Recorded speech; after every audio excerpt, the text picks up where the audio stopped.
بسم الله الحمد لله والصلاة والسلام على رسول الله وعلى آله وصحبه ومن والاه أما بعد. Last week we spoke about the importance of the remembrance of death and how death is a reality, and as believers we are preparing ourselves for the meeting of Allah subhanahu wa ta'ala. And so this should be remembered often, and if a person actually can live their life without forgetting death for a moment, then that would be a very productive life, and that person would be prepared when they meet Allah subhanahu wa ta'ala for their accounting.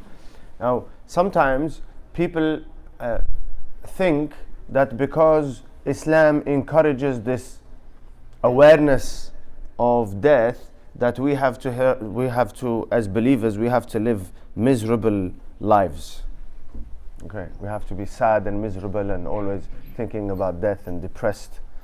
That is not the case, because when you read the Sirah of Rasulullah sallallahu alaihi wasallam, he was perhaps the most cheerful human being the world had known, despite always being aware of meeting Allah subhanahu wa ta'ala and being aware of Jahannam and paradise and the different stages of the day of Qiyamah.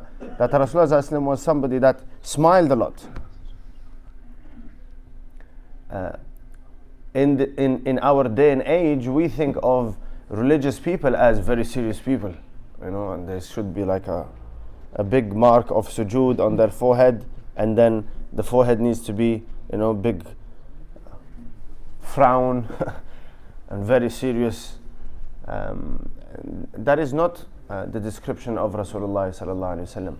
Actually, Allah subhanahu wa ta'ala says, "Taha ma anzalna alayka al-Qur'an litashqa." I did not reveal Quran so that you be miserable. Allah wants for the human being to be happy, right? The believer to be happy, because you're supposed to be a guide for mankind, and other people who are not Muslim are supposed to look at you and say, well, this is a good way of living, this is a good lifestyle or choice.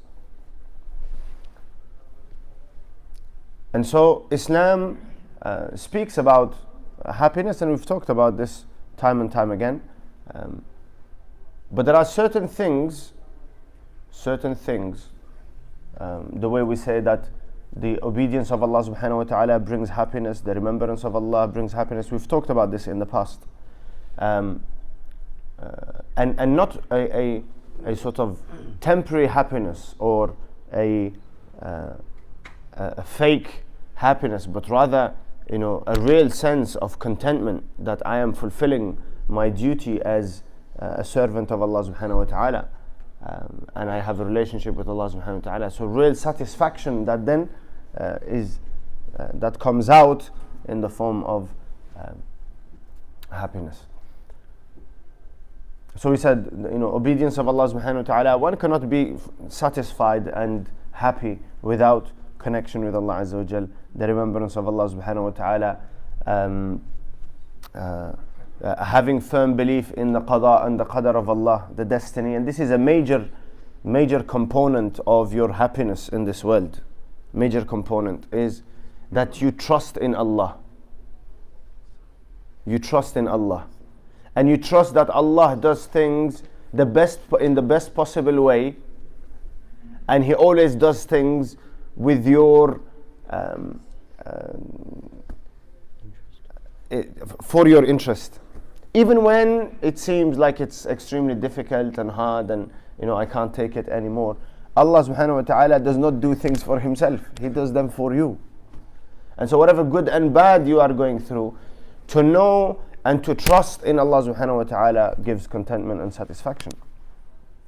Now there are certain things that will make you miserable. I don't know how we got to this now. We started talking about death and how Islam doesn't want us to be miserable. But there are certain things that will definitely make us miserable. One is distance from Allah subhanahu wa ta'ala, because that is the purpose of your life. And so if you don't obey Allah and you don't remember Allah, then there is no there is no chance that you will have a lasting happiness. Yes, fleeting, temporary moment of enjoyment, everybody will have. Right? Believer, non-believer, righteous, non-righteous, everybody will have moments of laughter and joy. But that happiness is very shallow, it's just on the surface. Deep down inside there's emptiness that doesn't go away. And so the moment that made you happy, a birthday goes away, a wedding goes away, whatever the celebration, the moment, when the day is over, the next day you're back in your life and you feel emptiness and dissatisfied with your life. And so it's just a fleeting moment of, fake happiness. So being distant from Allah subhanahu wa ta'ala you cannot be satisfied as a human being, and you cannot be truly happy being distant from Allah. But also sinning. Much of our, they say that Abdullah bin Abbas radiallahu anhu was asked. He said, in the Quran Allah says, وَمَا يَعْلَمُ جُنُودَ رَبِّكَ إِلَّا هُ. Only Allah knows of His armies, meaning that He will send to punish people. And so somebody said to Sayyidina Abdullah bin Abbas, what is the greatest of the armies of Allah subhanahu wa ta'ala? And he said, Allah destroyed people with mountains before. But mountains can be cut with iron. And so iron is stronger than mountains, rock. And fire will melt iron. And so fire is more powerful. It's a greater jund of Allah subhanahu wa ta'ala, army of Allah that Allah can utilize to punish. Okay. But then he said, water will extinguish fire. So water is more powerful than fire.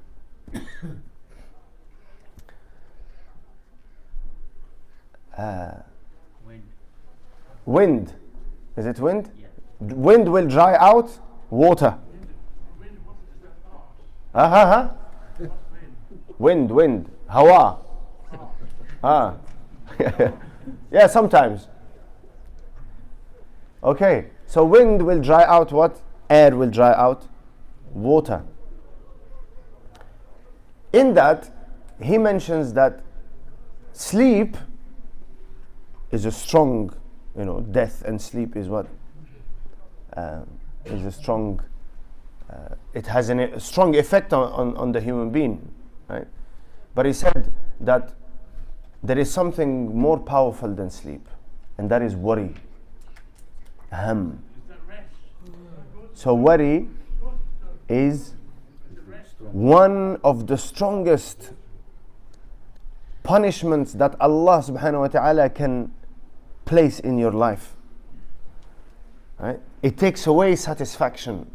And you know that when you have worries, let's say, this is why Rasulullah would make dua, Allahumma inni a'udhu min al-hammi wal-hazan, wa'udhu bika min al-'ajzi wal-kasal, wa'udhu bika min ghalabati ad-dayn wa qahri ar-rijal. For example, worry comes from one sure thing that will give you worry is debt, right? A debt.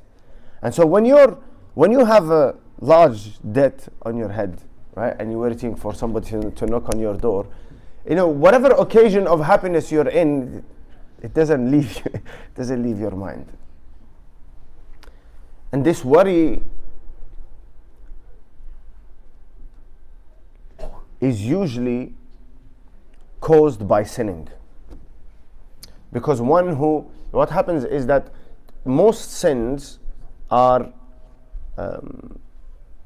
have things that have been made forbidden by Allah subhanahu wa ta'ala. When you tell a young child, you say, don't do this, they're going to do it, yes or no.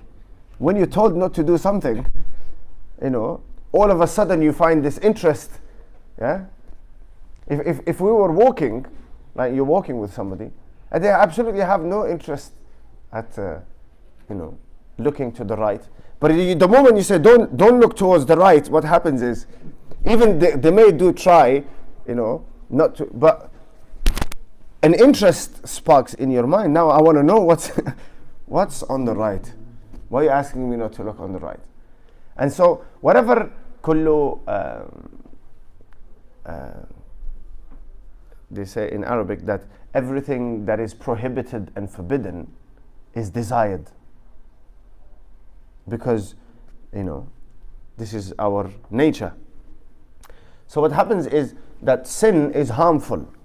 But because Allah subhanahu wa ta'ala said don't do it, He said don't do it, don't do it, He said. Allah said don't do it. Don't. So because Allah subhanahu wa ta'ala said don't commit this sin, what happens? The nafs longs for it, desires it. When you fulfill this longing of the nafs and desire of the nafs, you find some pleasure. You find pleasure. But then that pleasure is reduced the second time you do it, the third time, the fourth time, the 100th time, the 1,000th time. Then it becomes what? It becomes an addiction. And that addiction, no matter how much you increase, now you have to go to extremes in order, just a simple thing, without sins in the picture. The person who drinks coffee, the first time you have a coffee, you're like, wow, mashallah, this feels amazing, right? And then after a month of drinking your coffee once a day, now you need a second one, because you need, that little push in the morning and then the one in the afternoon, right? And then it turns into 3, and then that doesn't work, then you've got to go for stronger, and so on and so forth. And then you have, mashallah, the fitness freaks and gym goers, they have these pre-workouts, right? 300 milligram of caffeine. And so what happens is that eventually what happens is you don't know why you're drinking that coffee anymore. It's an addiction, and without it you can't function. So what was pleasurable is now what? It's only an addiction. And when something becomes an addiction, you become weak in the face of that addiction. And when you become weak in the face of that addiction, you are dissatisfied, and so you cannot be happy. And this is just a normal addiction, something that is permissible. Now when you are weak at the feet of a sin, something that is displeasing to Allah, and you as a believer, every time you commit that sin, you know Allah is displeased with me, you cannot be satisfied. You will be miserable. And so yes, you'll have moments of laughter and joy, but you will be miserable. The other, so we said, disobedience of Allah subhanahu wa ta'ala causes worry. It brings, Allah subhanahu wa ta'ala will punish a person with worry, and that will bring misery in one's life. Also, we said that part of being happy is to accept the decree of Allah subhanahu wa ta'ala. The opposite will cause a great deal of misery in your life, is that if you are dissatisfied with what Allah has given you, and you are not happy with what Allah subhanahu wa ta'ala has given others. And so hasad and jealousy, anyone who holds ill feeling in his heart cannot know happiness. Yeah? You're holding ill feeling towards other people, often because of no fault of their own, something Allah gave them, whether that is intelligence or wealth or social standing or beauty or children or a nice house or car, whatever it is, health, whatever it may be. You're looking at someone and you have bad feelings towards that person because that person is enjoying a blessing that Allah has given them and has not given you. You can never be satisfied. Not only that, it destroys your, Rasulullah said that hasad destroys your reward. You can pray all you want, read Quran all you want, go to Hajj every year, go for Umrah every Ramadan, spend your whole Ramadan there, and Laylatul Qadr. All your hasanat and virtues are being wiped clean and ate away by hasad. And the analogy that Rasulullah gave, he said that hasad eats away at virtue, hasanat, the way fire eats away at wood. He could have used many other things, but hasad is what? It's generally a fire inside. Jealousy. When you have jealousy and rancor, or what's another word? Ill feeling toward, hatred towards people. And so it can only be for a number of reasons. One is you see them happy and satisfied, and that is problematic for you. Or you see that they have something that you want. This is one reason for jealousy and hatred. The second is that you consider yourself better than people, and this is pride, and this is haram. Right? The third is that a person has truly done something to you. Now, this is a gray area or a very difficult area for us, because we're all living with one another as human social beings. We are going to hurt and harm one another, everybody, right? It's only Rasulullah Sallallahu Alaihi Wasallam did not hurt people. Other than him, I think everybody will have, at some point or another will hurt others and will be hurt by others. That hurt is either intentional or unintentional. Sometimes people will hurt you intentionally. You walk in the street, somebody swears at you or throws something at you. That is intentional. One is a person may hurt you unintentionally. They did not mean it. Walking, it's raining, they drive past and they kind of, you get all of that water. Now, when you're hurt, a feeling starts to build in your heart towards the person who you see responsible for that hurt. Sometimes that person hasn't done anything to you, right? You've misunderstood something, right? But whoever you see responsible, you start to build a feeling. Now, in that moment, when the feeling starts to build, you need to get rid of it. You get rid of it with what? A number of things. Number one is, know that if Allah does not allow for something to happen, that person can sit and plan, and the entire humanity can sit and plan. They cannot harm you. And so essentially, they have not harmed you. They are a means in that harm. It is Allah who has destined that harm for you. So what happens? You become satisfied again. You don't have a problem with this person, because if it wasn't Ali, it would have been Umar, and if it wasn't Umar, it would have been Khalid, and if it wasn't Khalid, it would be Fatima, and if it wasn't, somebody's going to hurt you. If Allah destined it, it's going to happen, right? So this is number one.